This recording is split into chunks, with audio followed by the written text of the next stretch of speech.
Guys, good morning सबैजनालाई। हामी चाहिँ मधेसतिर जाँदैछौँ र यस्तो छ बाटोहरू।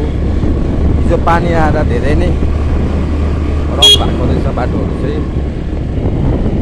र मेरो छोराले चाहिँ राइड गर्दैछ यहाँ।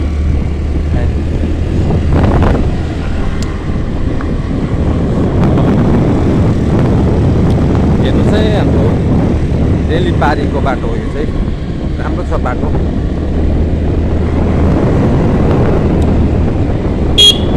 हामी चाहिँ बाउ छोरा जाँदैछौँ।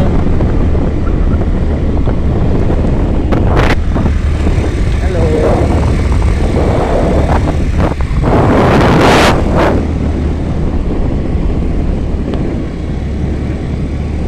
हामी चाहिँ अहिले मुनथुङ पुग्यौँ। हामी चाहिँ पुरानमा जाँदैछौँ र पानी आउला जस्तो छ। नानी पानीले कुट्ला जस्तो छ त हामीलाई।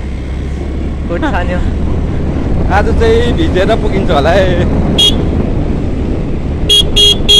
यस्तो छ है बाटोघाटो। सानो बाटो छ तर राम्रो छ।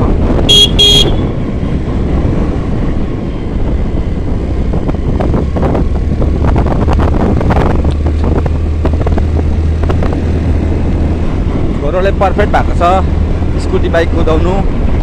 अहिले चाहिँ छोरोले कुदाउँदैछ, म चाहिँ पछाडि बसेर भिडियो बनाउँदैछु।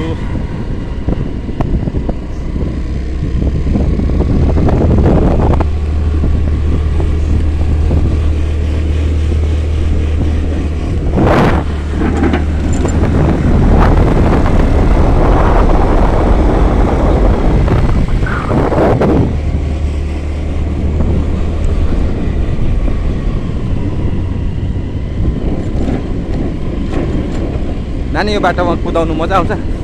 पहिला अप्ठ्यारो थियो है? हजुर। अहिले चाहिँ राम्रो छ। हजुर। हामी कहाँ गएको? खै म लगेको हिजो चाहिँ हाम्रोतिर डरलाग्दो पानी आएको थियो र अहिले चाहिँ रकको छ। रकको मौकामा चाहिँ बाउ छोरा हिँडिहालेको। तर आउला जस्तो छ, बाटोमै भिजाउला जस्तो छ दुईजनालाई।